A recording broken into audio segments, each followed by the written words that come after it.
ఉదయం నుంచి మూడవుట్ ఏంటని అడిగావు కదా, ఇదే కారణం. మిగతా షాపులన్నీ డబ్బున్న పార్టీలు, వాళ్ళు జైలుకి వెళ్ళినా పర్వాలేదు. కేస్ ఫైల్స్ ఉన్నాయా? వాటిని ఎందుకురా చదువుతావు? లాయర్ ఇప్పటికి 100 సార్లు చదివాడు. నేను రేపు జైలుకి వెళ్ళక తప్పదు. 3 ఏళ్ళు ఒంగోబెట్టి తాట తీసేస్తారు. కండ మాత్రమే కాదు, బలుపెక్కిన వాళ్ళందరూ అక్కడ ఉంటారు. నాలాంటి అందగాడు వాళ్ళకు దొరికాడే అనుకో, ఇంకంతే, పంచర్. రే పోనీ నా ముక్కు పచ్చడి చేశారా అర్జున్? అందంగా ఉండడం కూడా కష్టమేరా జైల్లో. రేపటి నుంచి జైల్లో నాకు ఆయిల్ మసాజే. డిశ్చార్జ్ అడగండి సార్, ఇచ్చేస్తారు. డిశ్చార్జ్ ఏంటి ఆషామాషిగా ఉందా?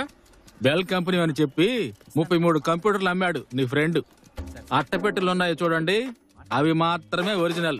33 కంప్యూటర్లు నకిలీవి. రెడ్ హ్యాండెడ్ గా దొరికిపోయాడు. వీడిని ఎలా విడిపించమంటారు? 3 ఏళ్ళు కన్ఫర్మ్. సీజర్ మెమో చదివారా? అందులో ఏముంటుంది? చార్జ్ షీట్ లో క్లియర్ కట్ గా ఉందిగా. అట్టపెట్టెని సీజ్ చేయడం మాత్రమే మెన్షన్ చేశారు మెమోలో. కంప్యూటర్స్ ని వదిలేశారు.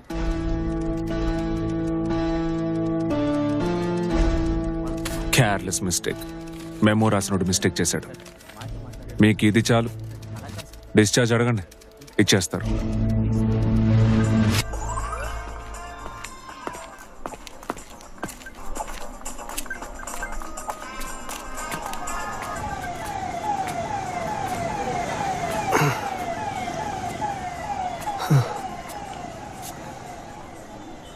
మేము మొత్తం 18 మంది మావా, నాతో కలిపి.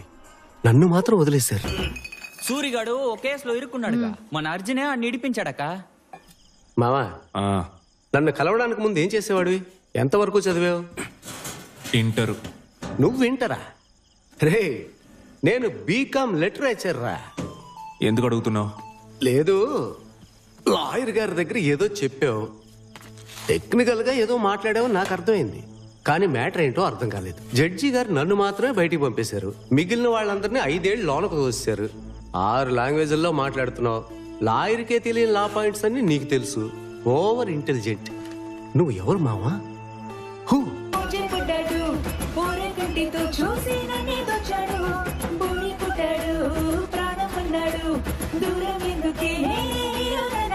అర్జున్ నాకు 10 సంవత్సరాలుగా తెలుసు. వాడికి అసలు ఈ పని నేర్పించింది నేనే. వాడికున్న నాలెడ్జ్కి ఈ పాటికి వాడు ఈ ఊరు కొనేసి ఉండాలి. Discipline, focus missing. అందుకే ఇలా ఉన్నాడు. ప్యాకెట్ పిచ్చింది విన్నానే. అయ్యో, ఎన్నో లక్షలు పోగొట్టుకున్నాడు. అదే వాడికున్న మైనస్. నిన్న సాయంత్రం కూడా ఫోన్ చేసి అడిగానన్నా. 6 లక్షలు రెడీగా ఉన్నాయి, మిగతా 2 లక్షలు వారంలో ఇస్తా అన్నాడు. ఇప్పుడు అడిగితే డబ్బు లేదంటున్నాడన్నా.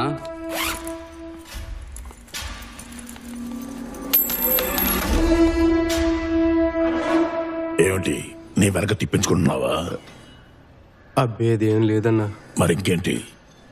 డబ్బు నేనే తీశాను, సూర్యకి తెలియదు. ప్యాకెట్ ఆడావా?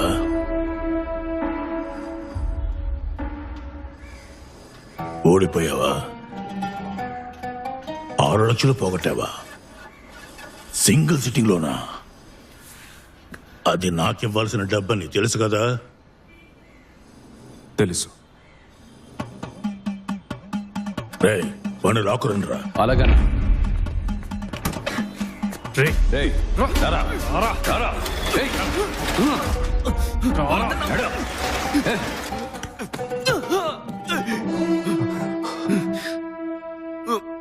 బారు వడ్డీకి డబ్బు తీసుకున్నాడు.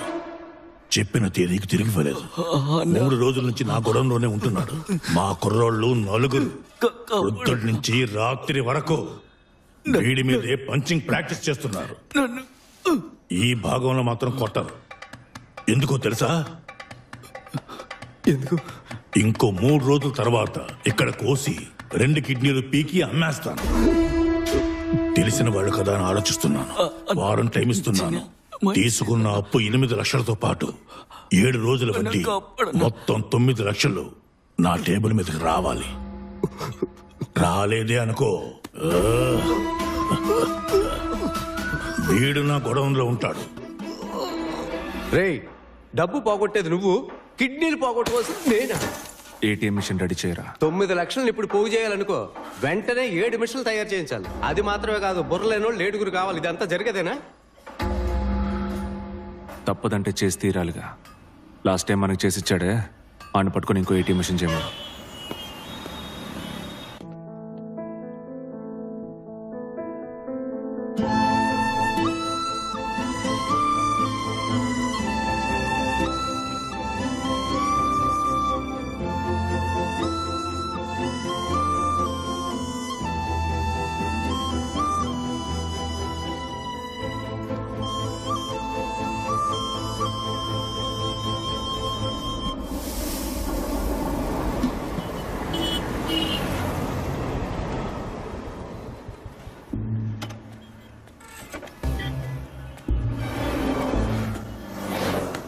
చెప్పిన మ్యాటర్ ఏమైంది, దాన్ని కలిసావా? హ్యాండ్ ఇచ్చేసాడు. ₹1,00,000 అడ్వాన్స్ ఇస్తేనే ఏటీఎం మిషన్ రెడీ చేస్తాడంట. ఆడికి మనం ఎంత డబ్బు ఇచ్చుంటాం, చెత్త నా కొడుకు. ఎంతకంటే పచ్చిగానే తిట్టాను. ముందు డబ్బిచ్చి మాట్లాడమన్నాడు. అన్నీ ఆయన కొట్టినా సరే అడ్వాన్స్ లేదు, ఒప్పుకోడు. నా టీ కావాలా?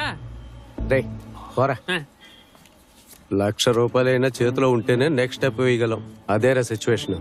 నీ కంట పడకూడదని 6 లక్షలని పాత గోన్లో దాచిపెట్టాను. ఆ డబ్బుని తీసుకెళ్లి పోగొట్టుకొచ్చాను.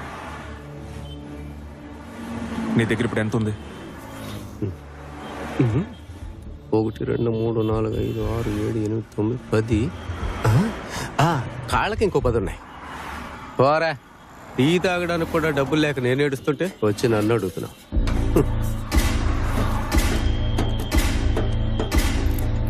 అర్జున్, హాయ్. ఏంటి ఇదంతా సిగ్గేనా? నాకు సమస్య. ఎవరు నాయనా? బాగా పరిచయం ఉన్నట్టు పేరుతో పిలిచింది. మీరు రేపే వస్తారని అత్తయ్య చెప్పారు. అత్తయ్య? అత్తయ్య కూడా అలాగే అంటారు. అత్తయ్య అని పిలవద్దు, అమ్మ అని పిలవమంటారు.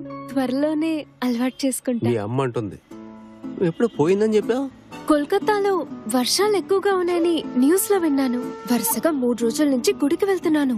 మీరు ఫ్లైట్ నడిపేటప్పుడు వర్షం పడకూడదని.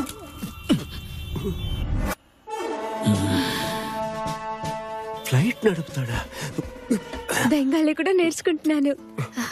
మ్యారేజ్ అయ్యాక మీతో పాటు కోల్కతాకి వచ్చే లోపు మాట్లాడటం నేర్చేసుకుంటాను.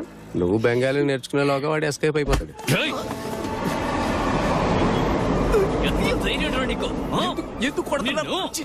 యాక్చువల్ గా అత్తయ్య ట్రీట్మెంట్ కి క్యాష్ విత్డ్రా చేయాలి కదా. నేను ఇప్పుడే బ్యాంకుకి వెళ్ళి వస్తున్నాను.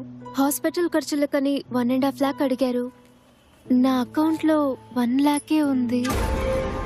నేను ఈ డబ్బు మీకివ్వనా, లేదా అత్తయ్య వచ్చే వరకు వెయిట్ చేసి తనకివ్వనా? మావా, అడ్డమైన వాళ్ళు కొడుతున్నారా? ఎందుకు కొడుతున్నారు కూడా నాకు తెలియదు. నా టైమే బాగోలేదు. వచ్చిన ఛాన్స్ ను వదులుకోవద్దు. అందుకు అసలు నాకు ఏం మాట్లాడాలో అర్థం కావట్లేదు. టెన్షన్ గా ఉంది. అత్తయ్య వచ్చేసారట, మెసేజ్ చేశారు. స్ట్రీట్ కార్నర్ లో వెయిట్ చేస్తున్నారు. వెళ్దామా? నువ్వు వెళ్ళు, నేను వెనకాలే వస్తా. రామా, మీ అమ్మని పలకరించొద్దాం. అత్తయ్య,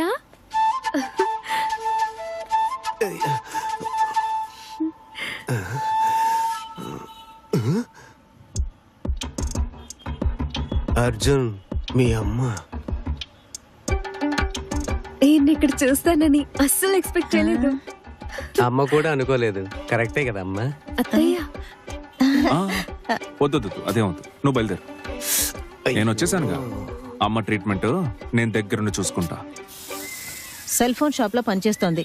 షేర్ ఆటోలో వచ్చేటప్పుడు పరిచయం అయింది. వాళ్ళ ఇంట్లో సంబంధాలు చూస్తున్నారట. నేను మా అబ్బాయికి సంబంధాలు చూస్తున్నాను. వాడు కలకత్తాలో పైలట్ ఆఫీసర్ గా పనిచేస్తున్నాడు అన్నాను. ఆపర్చునిటీని యూజ్ చేసుకోవడం తప్ప? నువ్వు ఏ ఆపర్చునిటీ కావాలన్నా యూజ్ చేసుకో. నా ఫోటో ఎందుకు చూపించావు? మరి వీడి ఫోటో చూపించమంటావా? భయపడి పారిపోయేది. 3 నెలలు కష్టపడి సెట్ చేశాను. అత్తర హార్డ్ వర్క్ వేస్ట్ అయిపోయింది. హలో, అత్తయ్యకి ఎలా ఉంది ఇప్పుడు? తనకు నా నెంబర్ ఇచ్చావా? ఆ నెంబర్ ఇంకా నువ్వు మార్చలేదా? 2 నెలలకు ఒకసారి మార్చేస్తావు కదా. అత్తయ్య కొంట్లో బాగాలేదని నాన్నగారికి చెప్పాను. హాస్పిటల్కి వెళ్ళి చూద్దామన్నారు. వద్దు, ఐసీయూలో పెట్టారు. అయ్యో, భయపడ్డానికి ఏం లేదు. డిశ్చార్జ్ అవ్వగానే నేనే కాల్ చేస్తాను. ఉమ్? మీ ఫోటో చూడగానే నాకు మీరు నచ్చేశారు.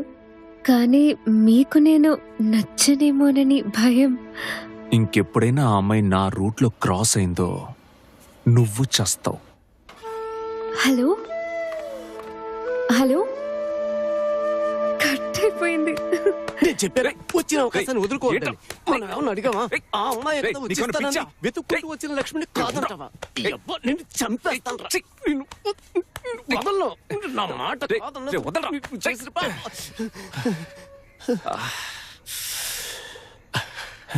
మోహన్ చూడు రే, తను సెల్ ఫోన్ షాప్ లో వర్క్ చేస్తోంది. ఏం శాలరీ ఇస్తారని? వాళ్ళ నాన్న బట్టలు కొట్టు సెక్యూరిటీ. అందుకని చూసుకుందాం, వదిలే. ఏంటి వదిలేయ్యా? ఎలా రాకి పెట్టాడో చూడు. ఏమన్నా వదిలేయ్యా? రే సురే, చేతిరా. నువ్వెందుకు అనవరా? రే, ఆగరా. అంటావ్. నీ కిడ్నీ ఎక్కడికి సేఫ్. వెళ్తున్నావురా? నీ కిడ్నీ సేఫ్ కదా రెచ్చిరా. అంటావ్. సురే, రే నీ కిడ్నీ సేఫ్. రే రే, ఆగరా.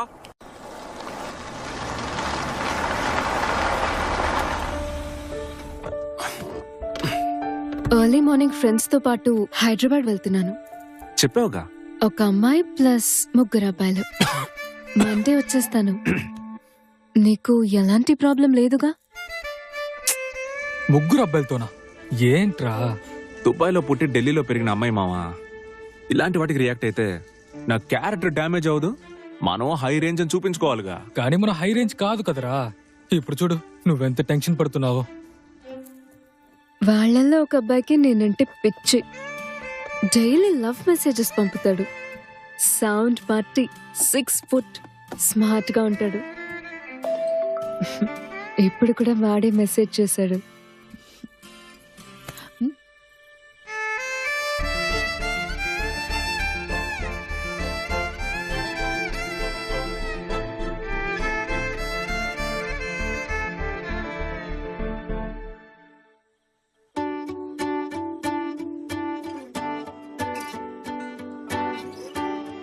ఊరికి వెళ్ళొచ్చే వరకు నువ్వు ఎవరికి సొంతమో గుర్తుండటానికి.